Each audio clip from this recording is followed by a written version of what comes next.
तो चलिए आज हम बनाते हैं गेहूं के आटे से ऐसी दो लच्छा पराठा जिसे खाने के बाद ना आप मार्केट के लच्छा पराठा खाना छोड़ देंगे। इतना सुपर टेस्टी बनता है और आप देख सकते हैं इसमें लेयर बहुत ही अच्छे से आया है। इतना मार्केट वाले पराठा में भी आपको लेयर नहीं मिलेगा। तो आज मैं इस रेसिपी को स्टेप बाय स्टेप बताऊंगी, आप ध्यान से देखिएगा पूरे वीडियो को। तो चलिए इसे बनाना शुरू करते हैं। वीडियो पसंद आए तो प्लीज वीडियो को लाइक शेयर और चैनल पर नए हैं तो चैनल को सब्सक्राइब जरूर कर दीजिएगा। तो इस रेसिपी को बनाने के लिए 1 कप हम गेहूं के आटा ले लिए हैं। आप इसे ग्राम में वजन करेंगे तो 200 ग्राम जितना होगा। इसी के साथ हम इसमें आधा कप मैदा डाल दिए हैं। अगर आप मैदा नहीं डालना चाहते तो सिर्फ गेहूं के आटा से भी बना सकते हैं, लेकिन लच्छा पराठा ज्यादातर मैदा से बनता है। मैं यहाँ पर गेहूं के आटा से बना रही हूँ क्योंकि घर में बना रहे हैं तो मैदा क्यों खाए, क्योंकि हेल्दी तरीके से क्यों नहीं से बनाए, इसलिए मैं गेहूं के आटा यहाँ पे यूज कर रही हूँ। तो फ्रेंड्स यहाँ पर मैं डाल दी हूँ स्वाद के अकॉर्डिंग इसमें नमक, और मोयन के लिए 1 चम्मच तेल डाल दिए। आप तेल की जगह पर घी भी डाल सकते हैं और इसे हम थोड़ी देर मिलाएंगे, यानी कि 1 से 1.5 मिनट के लिए मिलाना है। और इसके बाद मुट्ठी बांध कर देखना है, मुट्ठी बंध रहा है इसका मतलब इसमें मोयन अच्छे से हो गया है। तो इसके बाद अब इसमें हम थोड़ा थोड़ा करके पानी डालेंगे और इस तरह से इसको मिलाते हुए इसका हमें एक सॉफ्ट सा डो लगाकर तैयार करना है। जैसे रोटी के लिए डो लगाते हैं ना, उससे थोड़ा सा इस डो को हमें सॉफ्ट रखना है। तो एक बार में पानी नहीं डालिएगा, थोड़ा थोड़ा करके डालिएगा और इस तरह से मिलाते हुए आप देख सकते हैं यहाँ पर हम डो लगाकर तैयार कर लिए हैं। तो अब हम क्या करेंगे, इस डो को ढककर थोड़ी देर के लिए रेस्ट पर रख देंगे। डो रेस्ट कर रहा है तब तक हम आगे की तैयारी कर लेते हैं। तो यहाँ पर हम ले लिए हैं एक बाउल और इसमें हम डाल लेंगे 3 चम्मच गेहूं के आटा। आप गेहूं के आटा की जगह पर मैदा भी ले सकते हैं।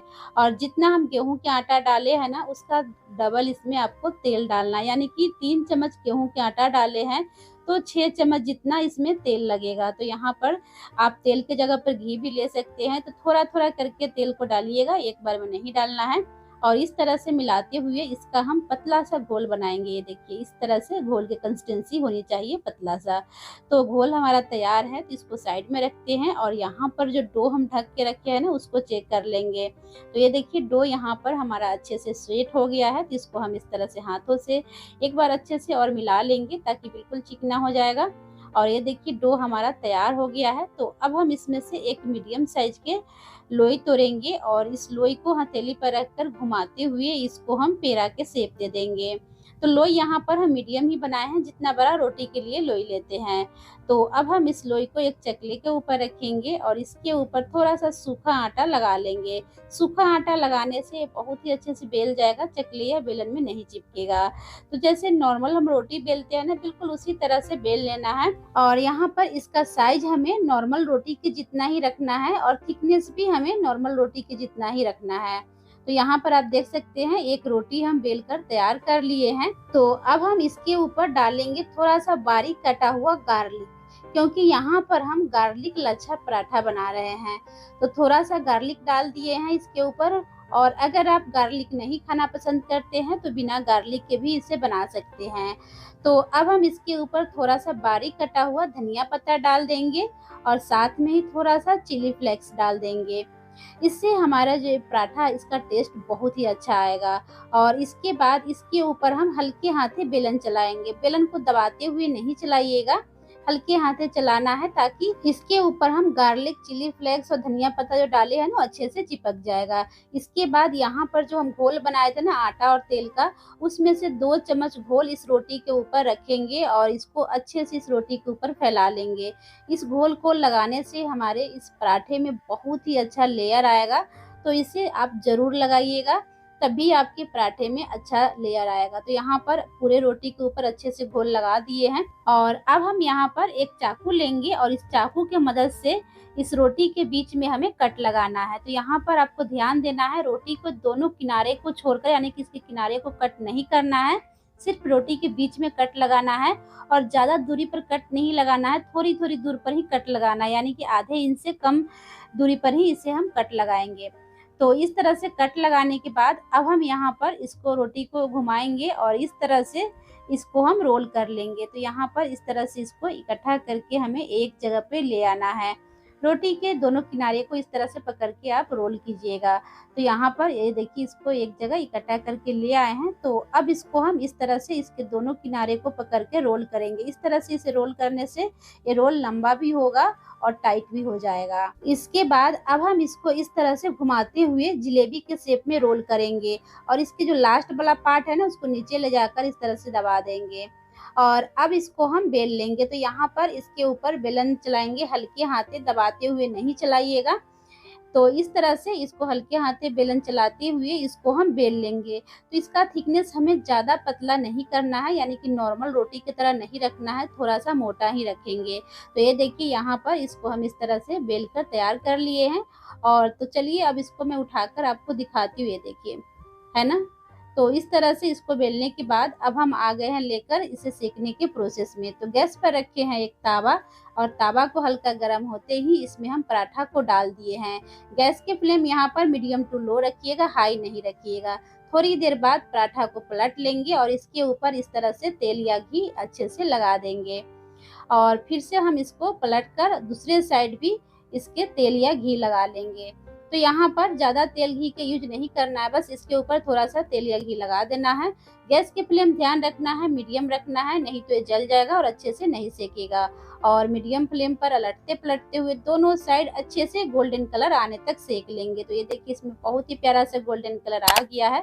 इसको हम निकाल कर एक प्लेट में रख लिए हैं और इसी तरह से बाकी सारे पराठा को हम सेक कर तैयार कर लिए हैं। तो फ्रेंड्स आप देख सकते हैं इसमें कितने अच्छे से लेयर आया है। इसका लेयर देख कर ही आपको पता चल गया होगा कि कितना अच्छा ये बनकर तैयार हुआ है, मुझे बताने की जरूरत नहीं है। तो चलिए अब हम बनाते हैं दूसरा रेसिपी। तो इसे हम स्टफ करके बनाएंगे और ये स्टफ करके बनेगा फिर भी लेयर वाला रहेगा। तो इसे बनाना शुरू करते हैं। इसे भी हम गेहूं के आटे से ही बनाएंगे, लेकिन खाने में बहुत ही टेस्टी लगता है। आप इसे बच्चों को टिफिन में भी दे सकते हैं या सुबह शाम के नाश्ता में भी खा सकते हैं। तो चलिए अब इसे बनाना शुरू करते हैं। तो इस रेसिपी को बनाने के लिए यहाँ पर हम 1 कप गेहूं के आटा ले लिए हैं। आप इसे ग्राम में वजन करेंगे तो 200 ग्राम जितना होगा। साथ में ही स्वाद के अकॉर्डिंग नमक डाल दिए हैं और मोयन के लिए 1 चम्मच तेल डाल दिए हैं। आप तेल के जगह पर घी भी इसमें डाल सकते हैं। और अब इन सभी चीज़ों को इस तरह से अच्छे से हाथों से मिला लेंगे। इस तरह से अच्छे से थोड़ी देर मिक्स करेंगे ना तो आपका आटा बिल्कुल मुलायम हो जाएगा। तो इसी स्टेज पर इसमें हम डालेंगे पानी। तो पानी एक बार में नहीं डालिएगा, थोड़ा थोड़ा करके पानी डालना है और इस तरह से मिलाते हुए इसका हम सॉफ्ट सा डो लगाकर तैयार करेंगे।